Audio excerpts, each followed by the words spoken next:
Welcome back to another episode of the Casey Campbell podcast. Casey Campbell with you, of course. Pleased to be joined by the one, the only Taylor Kitchen. How are you? Good, how are you?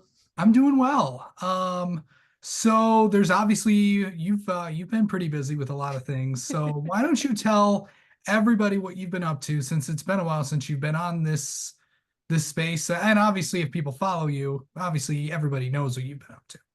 Yeah, so I mean, I think since we last talked, I moved to North Carolina to be at the heart of racing. So kind of on the ground now working, been doing a lot with Racing America. I've been on Sirius XM. A lot's been going on, but from the personal standpoint with me, I started Above the Line Media or ATYL Media. It's an expansion of my show Above the Line to really help bring more collaboration into the content creation space. I think that's something that's been lacking. And Yeah. something else that I think's been lacking in the content creation space is journalistic integrity in content creation. I Right. feel like sometimes that's missing. You have clickbait, you have whatever. And I wanted to change the game. So I created ATYL Media. We have a great team of content creators on board to give you all motorsports content, motorsports media your way from IndyCar, Formula One, NASCAR, all these things to give you all some awesome motorsports news and everything in between. Yeah. So, going from this, I know you've kind of been everywhere. This past year, just, doing a lot of stuff. And obviously, knowing you, like I've known you for a long time. So I kind of always knew that we weren't done with Above the Yellow Line. No. When so kind of obviously everybody knows what that is if you've watched the show, but what's all the new stuff that are coming? Because it's not just you, it's well, obviously you and the five people that that the or as I like to call it, your crew. My crew, yeah. um and but you've added on more people, and so kind of talk about some of the shows that you're going to be broadcasting on your channel. Yeah, so we have a total group right now of 10 content creators. Five of them are new, five of them are members that you've seen: Rob, Dom, Ben, Adam, Brandon as well. Yep. So ATYL Live that we've done is staying, Above the Line is staying, but we have new shows to cover different motorsports series. So Track Limits, if those who have watched my channel for a long time know, we had Track Limits back in 2022. We got 2 episodes in and it was just too much for us to handle. We couldn't do it, so we dropped it. But that was a show covering Formula One. We're reviving it with John DeRugeris coming back in and covering that. He is the motorsports enthusiast on other social media platforms, so people might recognize him from that. But he's covering our Formula One stuff. We have Sal Nicosia. He's covering some of our day-to-day NASCAR news and really focusing on the Xfinity series, as there's just going to be a lot of storylines this year. But Yeah. he has his Tuesday morning shows, Splash and Dash, which I'm excited about, kind of a radio style show. You have Big Duke Sim Racing. He's going to be covering some of our sim racing stuff. He'll have a show to announce in 2025. And then Alex Anderson, or AKA New Gaten, is going to be covering our IndyCar shows. And then, of course, Buddy Pooley. Everyone knows him, loves him. He's covering our short track stuff with his show on tour. So we have a lot going on. We have more shows that we're going to actually announce in January as well. So really all encompassing one-stop shop for all motorsports content, video content. And then, of course, Above the Yellow Line is going to house a lot of that too, abovetheyellowline.com. And of course, I think, and also don't forget, Buddy Pulley also interviewed Ty Frederickson, who, Yes. of course, the organization that I am tied with KDDP. So, got that. Of course, go check that out. But so going in from that, like going into 2025, like where do you want to take this? That's a great question. I think for me, whenever you start a business and when you get with like good business partners, Jamie Perkins has been an excellent business partner of mine. We met earlier this year through Goat Locker. So everything kind of just connected, right place, right time. And Goat Locker's been a great partner of mine. We both talked about where we wanted to see this in 5 years from now. And, I would love for us to be at the track reporting every single week. I'd love for us to have at track activations, be able to travel to where our partners are going to be to talk to them and talk to college students and talk to colleges in general about, where's the future of sports media going?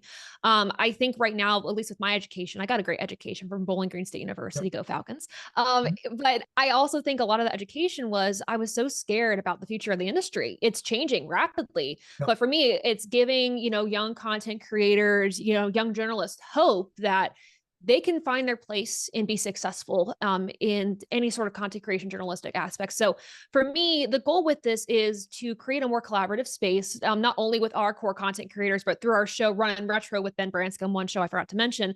We're allowing other content creators to come in, share their favorite NASCAR stories, and we get to kind of guide them and work together on, here's maybe some creative notes on your content. Here is maybe, maybe we'll take some feedback as well, but a collaborative space to work together, and hopefully expanding that to where we have more opportunities to do that beyond 2025. So there's a lot going on. Our goals, of course, going more to the track, collaborating with more content creators and helping that young generation of upcoming journalists come in and feel comfortable that they can change the game along with us. Absolutely. So, obviously it's the off season, so this is kind of a perfect time to announce all this. So you guys can get ready for 2025 because, of course, with IMSA and obviously NASCAR with the start of the new TV deal, IndyCar has a new TV deal. Of course, all the changes in F1. Of course, you got NHRA as well. There's a ton of changes that are going to be coming. And what is it going to be like next year in terms just overall of motorsports now? I think we're in a changing of the guard. You mentioned with, the new TV deals that we have coming in. You have a new charter agreement. IndyCar is going towards a charter agreement too. I mean, there's so much happening. And I think with evolving technology, evolving industry standards, it kind of felt like the perfect time for us to announce some changes as well. I mean, the off season allows you to have some time to tweak some things, see what works, see what doesn't.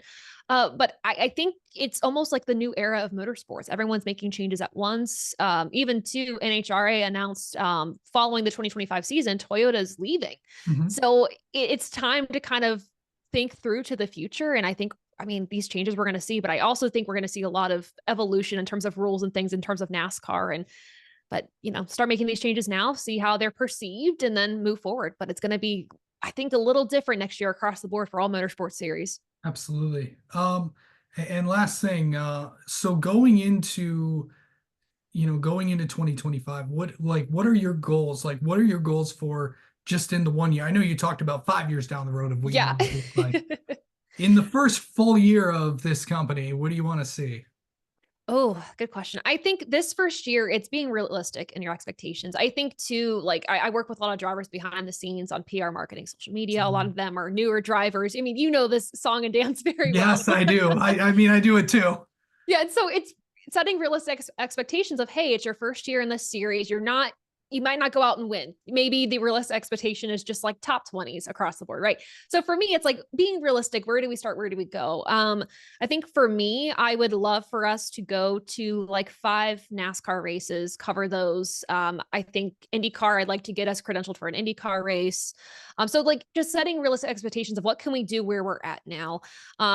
Obviously, we're bringing partners on board, which I'm excited to announce some of those in January. But ultimately, I want to see our numbers improve. I want to see social media wise, our reach is improving as well. I mean, a lot of it is just statistical. So first year, no huge expectations, no big dreams, big plans. We're just going to start walking. 2026, we start running, and then hopefully 2027, we're flying is the goal. Yeah, for sure. All right. Well, Taylor, I know you got a jam-packed schedule, but thanks for taking a few minutes to talk with us, and continued success to ATYL Media in 2025 and beyond. Thank you so much, Casey.